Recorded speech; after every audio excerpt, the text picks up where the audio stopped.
People bring all sorts of things to the Warrandyte Repair Cafe. Sometimes it's a pair of trousers, a saucepan lid, or a well-used tool. But often it can be something deeply sentimental. This episode, Don Hughes talks about a treasured memento from his military deployment in Papua New Guinea that the Warrandyte fixers have given some much-needed TLC. Last century in 1980s, I was deployed to Papua New Guinea for a number of years with a fence project, and when I left there after 3 years, I was presented with what's called a billum, and it's one of these bags, and it was getting a bit tattered, so I asked the Warrandyte Repair Cafe if they could mend it for me and bring it back to its former glory. Margaret was up for the challenge. I'm one of the sewers, and we repair fabric items mostly, like knitted things or jeans, that's a popular one, jackets, zips. I put new zips in, I take up hems, and I repair seams or holes. He brought it to the Warrandyte neighbourhood house on a day when he knew that the knitting ladies were going to be there. And so he said, "Is any of you you ladies work with the Repair Cafe, do you know how to fix this?" And so when I saw it, I thought, that's amazing. I really loved the design and the intricacy of the weaving pattern, and I was amazed by it. And then when he told me the story of the bag, I said, I can do, definitely something I can do. Traditionally, a billum is a bag made from natural fibres in the highlands of Papua New Guinea, and it's used for a range of things, from just carrying general day-to-day items, just like a bit like a purse or a man bag is today, but also they would use it for carrying their vegetables and their garden produce from the highlands gardens. Also, you could get a billum that would carry a pickaninny or a baby, a child. So the women would carry their pickaninny or baby in a billum, and it would hang around their neck, over their back, so they could walk and carry their baby with them.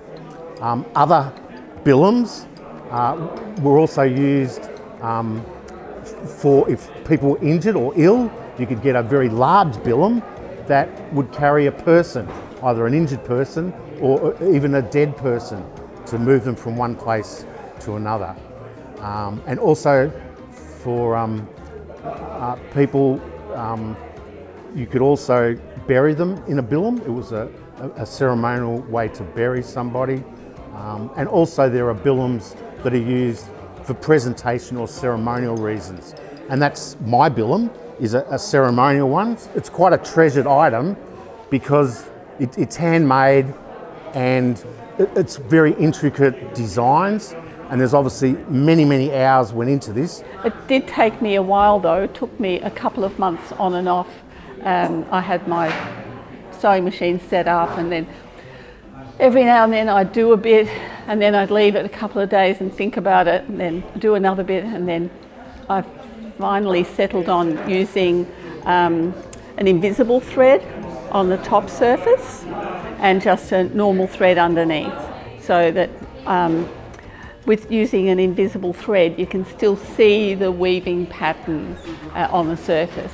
And it was really fairly good order, really, because it had just come unravelled, so I could piece together the way the threads were, and then stitch over the top to keep the threads in place, because it was actually that bag used to probably be some kind of potato sack or something that it's made out of that plastic woven stuff that tarps are made of.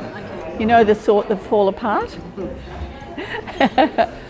and that's what had happened. The plastic had deteriorated, and so the top thread was just plain ordinary acrylic knitting wool. And that had remained intact, because that's pretty tough stuff. So I was able to piece it together and stitch it on a backing. And I just used a cotton poplin lining fabric. to stitch on top. There's actually great sentimental value in this, both from my memory of that wonderful time in the Highlands of PNG, but that deep respect and sharing that I was able to gain while I was there helping the people of PNG. But in many ways, they helped me so much more with their appreciation and letting me share a part of their culture. It was just wonderful. Don was happy to talk about some of the other items he has from his time in PNG. Papua New Guinea has a rich and diverse culture. There's about 1,000 languages within Papua New Guinea, and every part of PNG has unique and wonderful traditions and artefacts and histories.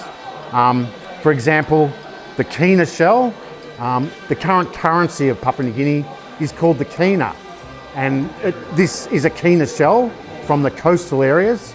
So when the coastal people would trade with the people from the highlands, the people in the highlands had never seen a Kina shell.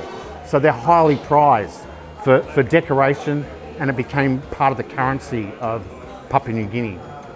Also, music and ceremony is very important throughout Papua New Guinea. In the highlands, each different province has their own style of musical instruments, and this is called a kundu drum. A kundu drum is just made from a local hollow log with pig skin on the top to give it the sound. And they're a beautiful instrument, often played with a group, and it's a very powerful sound. So one of the things that Repair Cafe did for me was put a new lining into the bag, which has strengthened it and revitalised and probably saved this fantastic bag that was made nearly 40 years ago. It's just a wonderful thing, and I'm so glad that the cafe were able to offer this unique skill in this day and age. Why did you become a fixer in the first place? Because I really love sewing, and I love stopping things from becoming just rubbish. Yes, so I have always fixed everything. I don't just fix sewing. I fix everything. How long have you been working at the Repair Cafe? Since it started a few years ago. I think it started before COVID. David asked for a few people around the neighbourhood who would like to do it, and Agnes and me said, yeah, we'll be in it, because we've got skills, because we can knit, we can crochet, we can sew, we can mend things.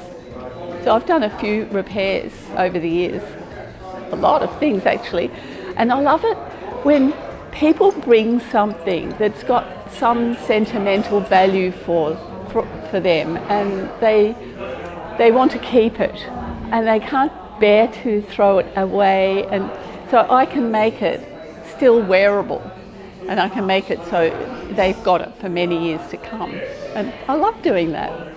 Convener David Tynan has seen many weird and wonderful items come through the Repair Cafe, but he recalls one item that has transcended a simple repair. There's an old clock that a gentleman has been bringing here for the best part of a year, and it had multiple problems, and the fixer concerned was determined to fix each thing, and the owner was determined that it be fixed, and they formed a lovely relationship in which they would see each other every month and just do something more. Sometimes it would be because the owner had to go and get a part, but it's still not completely fixed. So we still have a few months to go. David says the cafe is a part of Warrandyte that he treasures. I think what I get out of it is that it's just another connection to the community.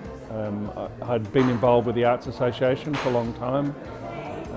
I'm involved with the diary in a voluntary capacity, and I just enjoy the connection with people in my own town.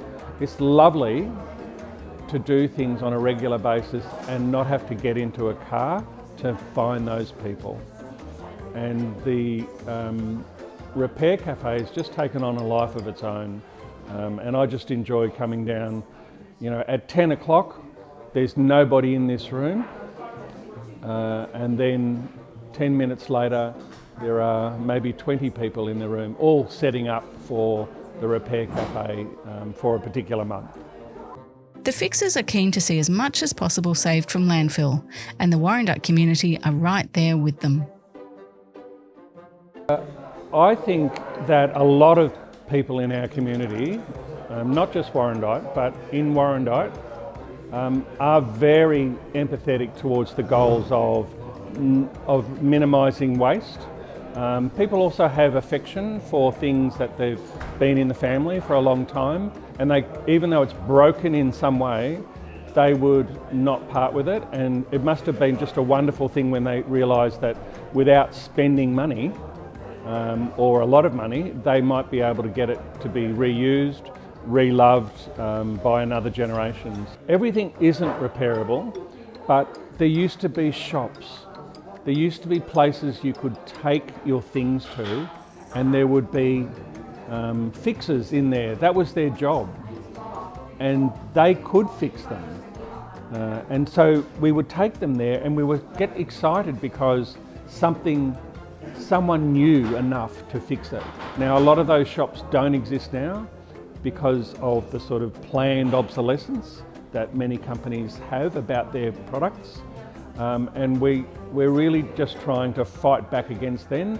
There's many prongs to this. There's a policy change aspect. We're not involved in that, but we know that there are people who are trying to work out the right to repair and force companies to factor those things into the design of the things that they make millions of dollars of money from. So come and meet the fixers. Get your treasured or everyday items repaired, save some money, and do your bit for the environment. Warrandyte Repair Cafe is at the Mechanics Hall on the first Sunday of every month except January, and it runs from 10:30 a.m. to 12:30 p.m. We look forward to seeing you there.